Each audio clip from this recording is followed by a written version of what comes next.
Okay bro, first half బాగుంది, కొంచెం second half కొంచెం డిసప్పాయింట్ అయ్యాం. పవన్ కళ్యాణ్ యాక్షన్ అయితే చూసుకోగలదు. పవన్ కళ్యాణ్ యాక్షన్ గురించి చూడొచ్చు. సెకండ్ హాఫ్ బాగాలేదు అంటే స్టోరీ కొంచెం కన్ఫ్యూజన్గా అనిపించింది. ఎందుకు అంటే ఏదో ఎక్స్పెక్ట్ చేసి వెళ్తాం కదా. ఫస్ట్ హాఫ్ కొంచెం హైప్ ఇచ్చారు, బాగా హైప్ ఇచ్చిన తర్వాత మనం హైప్ ఎక్స్పెక్ట్ చేస్తూ ఉంటాం కదా, ఆ హైప్ కొంచెం తగ్గినట్టు అనిపించింది. ప్రతి ప్రమోషన్లో పవన్ కళ్యాణ్ ప్రొడ్యూసర్ గురించి బాధపడ్డాడు, మరి ప్రొడ్యూసర్ గడ్డకెక్కినట్టేనా? పవన్ కళ్యాణ్ ఫ్యాన్స్ నీకు బాగున్నా బాగుపడి ఖచ్చితంగా చూస్తారు బ్రో. ఇప్పుడు 700 మేము టికెట్ చూడలేదా? చూస్తాం. నిర్మాతలకైతే పవన్ కళ్యాణ్ సినిమా వల్ల నష్టం అయితే ఏమీ రాదు. ఎందుకంటే ఒకవేళ నష్టం వచ్చేలా ఉంటే ఆయన రెమ్యూనరేషన్ ఇచ్చేస్తారు. నిర్మాతలు ఎవరో నష్టపోరు పవన్ కళ్యాణ్ సినిమా వల్ల. కాకపోతే ఫ్యాన్స్ కొంచెం డిసప్పాయింట్ అవుతారు. కొంచెం అపోజిషన్గా ఉన్న వాళ్ళు ఏంటంటే వాళ్ళకి ట్రోలింగ్ కొంచెం ఛాన్స్ ఇచ్చినట్టు ఉంటుంది. అదే ఛాన్స్ వచ్చినట్టు. పొలిటికల్ కానీ అంటే పొలిటికల్గా ఏం మాట్లాడారు కాకపోతే ట్రోలర్స్ ప్రతి ఒక్కరు ఉంటారు కదా. ఇప్పుడు ఒక సినిమా హిట్ అయితే వేరే అదర్ ఫ్యాన్స్ కూడా కొంచెం ట్రోల్ చేయడానికి చూస్తారు. ఇప్పుడు సోషల్ మీడియాలో ఏం నడుస్తుందంటే మేము పుష్ప రికార్డ్స్ బ్రేక్ చేస్తామని ఫ్యాన్స్ అంటే వాళ్ళు ఏమంటారు అంటే కన్నప్ప రికార్డ్స్ బ్రేక్ చేస్తే చాలని వాళ్ళు అంటారు. కన్నప్ప సినిమా పరంగా కాదు కానీ ఇప్పుడు ఫ్యాన్స్ అనే వాళ్ళు ఎవరు ఇక్కడ వచ్చిన వాళ్ళందరూ పవన్ కళ్యాణ్ ఫ్యాన్సే కదా. ఇప్పుడు టైం ఎంత అయింది చూసారా? 1:35 అయింది. అయినా చూడడానికి వచ్చారు కదా, ఎవరు మానరు కదా.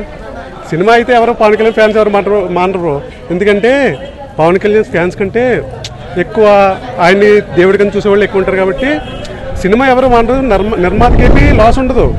కాకపోతే కొంచెం ఫ్యాన్స్ కొంచెం ఎవరిని ఇప్పుడు ట్రోలర్స్ ఉంటారు కదా, వాళ్ళతో కొంచెం మాట్లాడిపించినట్టు ఉంటుంది అంతే. ఫ్యాన్స్ నీకు అదే చెప్తున్నాను బ్రో, ఫ్యాన్స్ సినిమా ఎలా ఉన్నా చూస్తారు. కాకపోతే కొంచెం న్యూట్రల్గా ఉండే వాళ్ళు వస్తారు కదా, వాళ్ళు రావడానికి కొంచెం ఇంట్రెస్ట్ చూపించరు అంతే. స్టోరీ అంటే మేబీ డైరెక్టర్ మారడం వల్ల కొంచెం డిస్టర్బెన్స్ వచ్చిందేమో అనుకుంటున్నా. అంటే కొంచెం విఎఫ్ఎక్స్ కూడా పవన్ కళ్యాణ్ రేంజ్ కాదు. పవన్ కళ్యాణ్ రేంజ్ ఏంటి? ఆయన ఒక స్టార్ హీరో, ఆయన పెట్టవలసిన విఎఫ్ఎక్స్లో అనిపించలేదు. ఏదో చిన్న హీరోలు పెట్టుకుంటారు చూసారు తక్కువ బడ్జెట్లో, అలా అనిపించింది. విఎఫ్ఎక్స్ అంత నాకు నచ్చలేదు. నిధి అగర్వాల్ పర్లేదు, ఆమె యాక్షన్ బాగుంది. ఆమె కష్టపడింది, ఆమె కష్టాలకు తగ్గ ఇది ఉంది ఇందులో సినిమాలో మూవీలో. చరిత్ర గురించి బాగా చూపించారా? చరిత్ర అంటే ఏం లేదు, కొంచెం అప్పుడు పొజిషన్ ఎలా ఉండేది అంటే ఒక రిలీజియన్ ఏమీ టార్గెట్ చేయలేదు. ఇందులో ఇద్దరిని కొంచెం ఈక్వల్గా చూపించారు. కాకపోతే వాళ్ళ ఎలా ఉంటే నియంత్ర పాలన కొంచెం అలా చూపించారని తెప్పించి ఏ రిలీజియన్ని తక్కువ చేసి చూపించలేదు.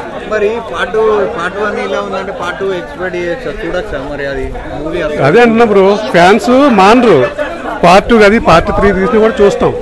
కాకపోతే కొంచెం ట్రోలర్స్ ఉంటారు కదా, వాళ్ళకి ఛాన్స్ ఇచ్చినట్టు ఉంటుంది తప్పించి. ఎప్పుడు చూసిన hero fans Allu Arjun fans 100 కోట్ల సినిమా లేదని అంటారు. సినిమా నేను అదే అంటున్నాను బ్రో, 100 కోట్ల సినిమా గురించి చూడం. మేము ఆ సినిమా ఎలా ఉన్నా చూస్తాం. ఫ్యాన్స్ పవన్ కళ్యాణ్ అంటే ఇంకా ఫ్యాన్స్ ఉంటారు, ఇంకా భక్తులే ఉంటారు. బాగుంది, చాలా బాగుంది. లేదండి లాగ్ అంటూ ఏమీ లేదు, కానీ సినిమా మాత్రం బాగుంది, చాలా బాగుంది. అసలు అనుకోలేదు, ఎక్స్పెక్టేషన్స్ లేకుండా వచ్చాము. బాగుంది, చాలా బాగుంది. ఫుల్ఫిల్స్ ఎలివేషన్స్ కానీ బీజిఎం కానీ చాలా బాగా చూపించాడు అన్న. బాబీడీ కూడా బాగుంది. ఔరంగజేబ్ దీని క్యారెక్టర్ చాలా బాగుంది. పవన్ కళ్యాణ్ మాత్రం ప్రతి ఒక్క సీన్ ప్రతి ఒక్కటి ఎలివేషన్ చాలా బాగుంది. అనుకోలేదు, చాలా బాగుంది. లేదు అస్సలు ఫుల్ మీల్స్ అంతే. సినిమా అంతా ఫుల్. హిందూ ధర్మం గురించి బాగా తీసాడు పవన్ కళ్యాణ్. అన్ని మూమెంట్లు మంచిగా ఉన్నాయి. మన హిందువులు అంటే ఏదో చూపించిన పవన్ కళ్యాణ్. అది పవన్ కళ్యాణ్ 100 కోట్ల పైన ఉంటుంది మినిమం.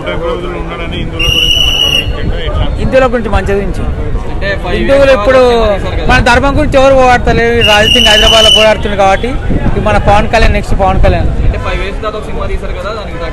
ఓ సూపర్ ఉంది. పుష్ప కూడా మనకి రాదు. పుష్ప రికార్డ్ లేదు.